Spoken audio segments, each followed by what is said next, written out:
ಜಮ್ಮು ಕಾಶ್ಮೀರದಲ್ಲಿ ಬೆಳ್ಳಂಬೆಳಗ್ಗೆ SIA raid ಆಗಿದೆ. ಕದನ ವಿರಾಮ ಉಲ್ಲಂಘನೆ ಹಿನ್ನೆಲೆ ಆಕ್ಟಿವ್ ಆಗಿದೆ.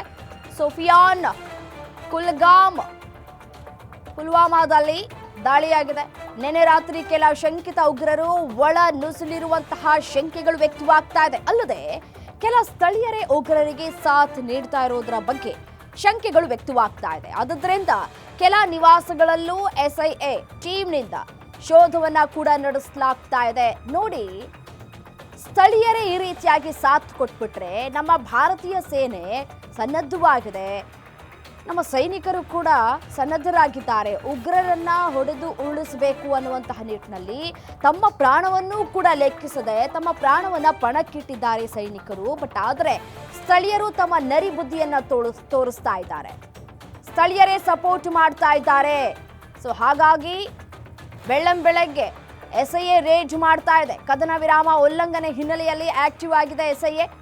ಸೋಫಿಯಾನ್ ಕುಲ್ಗಾಮ್ ಪುಲ್ವಾಮಾದಲ್ಲಿ ದಾಳಿಯಾಗಿದೆ. ನೆನೆ ರಾತ್ರಿ ಕೆಲ ಶಂಕಿತ ಉಗ್ರರು ಒಳ ನುಸಿರುವಂತಹ ಸಾಧ್ಯತೆಗಳು ಕೂಡ ಇರುವಂಥದ್ದು. ಸೊ ಹಾಗಾಗಿ ಪ್ರತಿಯೊಂದು ವಾಹನಗಳನ್ನ ಕೂಡ ತಪಾಸಣೆ ಕೂಡ ಮಾಡಲಾಗ್ತಾ ಇದೆ. ಅದೇ ರೀತಿಯಾಗಿ ಒಂದಷ್ಟು ಡೌಟ್ಗಳು ಕೂಡ ಬರೋದಕ್ಕೆ ಶುರುವಾಗಿದೆ.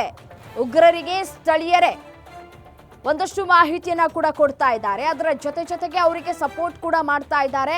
ಮನೆಯಲ್ಲಿ ಇರಿಸ್ಕೊಂಡು ಸಾಕುವಂತಹ ಕೆಲಸವನ್ನ ಕೂಡ ಮಾಡ್ತಾ ಇದ್ದಾರೆ. ಇದರಿಂದ ಏನು ಪ್ರಯೋಜನ?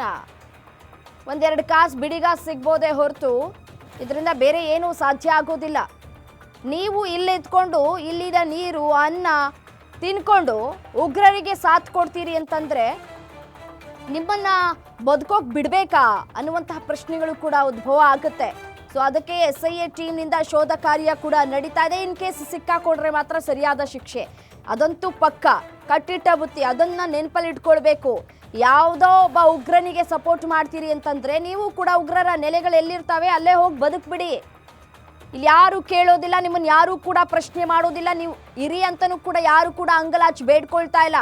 ನಿಮಗೆ ಉಗ್ರರ ಸಹವಾಸ ಬೇಕು ಅಂತಂದ್ರೆ, ಉಗ್ರರ ಜೊತೆ ಬದುಕಬೇಕು ಅಂತಂದ್ರೆ, ಉಗ್ರರು ಎಲ್ಲಿ ಟ್ರೈನಿಂಗ್ ತೆಗೆದುಕೊಳ್ತಾರೋ, ಎಲ್ಲಿ ಅವರ ನಿವಾಸಗಳಿರ್ತಾವೋ ಅಲ್ಲಿ ಹೋಗ್ಬಿಡಿ.